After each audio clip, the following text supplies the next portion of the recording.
नमस्कार सर्व भारतीय बांधवांसाठी खास मी ही एक व्हिडिओ तयार केलेली आहे। हे व्हिडिओ करण्याचं कारण असं आहे की गेले 1-1.5 महिना महाकुंभ मेळा जो इथे प्रयागराजला सुरू आहे त्या व्हिडिओच्या काही समाजकंटकांनी घाणेरडे व्हिडिओ शेअर केलेले आहेत की जेणेकरून या कार्यक्रमाला गालबोट लागावं किंवा हा कार्यक्रम कसा आहे याच्यासाठी त्यांनी टीकात्मक पद्धतीने व्हिडिओ तयार करून रील तयार करून हे शेअर केलेलं आहे। पण तुम्ही बघू शकता, खास मी तुम्हाला हे दाखवते की जिथे आम्ही स्नान करायला आलो होतो आणि ज्या ठिकाणी आम्ही आत्ता आहोत तिथे असलेली ही गर्दी, इकडचं सगळं शिस्तीचं पालन, नियम, ह्या सगळ्या बोट चालवणाऱ्या व्यक्तींचं सहकार्य, हे सगळं मी तुम्हाला दाखवते। हे बघा कितीतरी लोक आज स्नानासाठी येत आहेत। शेवटचे 3 दिवस उरलेले आहेत आणि तरीही गर्दी आहे। किती व्यवस्थित सगळं चालू आहे हे मी तुम्हाला दाखवते।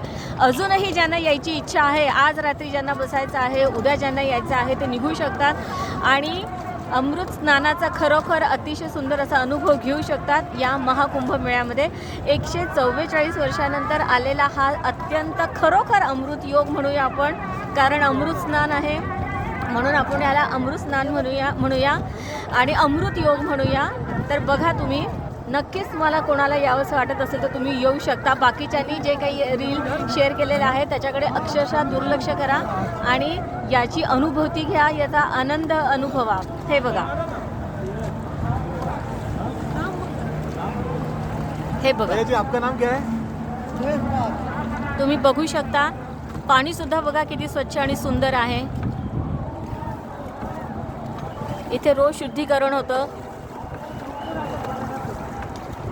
तुम्ही काठावर बघू शकता कितीतरी गर्दी आहे, कितीतरी लोक आजही आलेली आहेत। अखंड बोटी तुम्हाला भरताना दिसतील। हे बघा, सतत बोटी इकडून तिकडून ये जा करतायत। हे बघा, मोदी आणि मोदीची एकदम छान व्यवस्था आहे।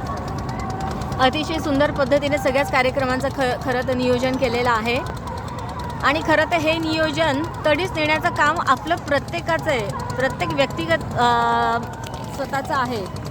त्याच्यामुळे त्याच्याकडे दुर्लक्ष करून चालणार नाही आहे। तिथे सगळीकडे हर हर गंगे, हर हर महादेव। हे बघा, हे बघा, दूर दूरपर्यंत तुम्हाला गर्दी बघायला मिळेल। ठाण्यामध्ये सुद्धा एक मार्गी रस्ता केलेला आहे। हा जो रस्ता आहे इथून लोक भरती जातात संगमाकडे आणि या रस्त्याने खाली येतात आणि हे निळे डबे जे आहेत हे निळे डबे म्हणजे डिवायडर आहे।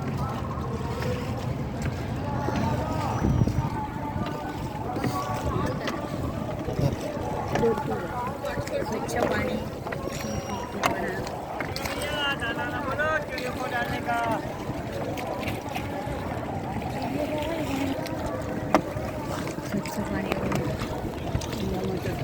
संगमातलं अतिशय स्वच्छ पाणी, उत्तम व्यवस्था आणि मला वाटतं अर्धा भारत येथे कुंभामध्ये स्नान करून गेला आहे आतापर्यंत। 55 ते 60 कोटी लोक आणि हे सगळं अद्भुत आणि अविस्मरणीय आहे।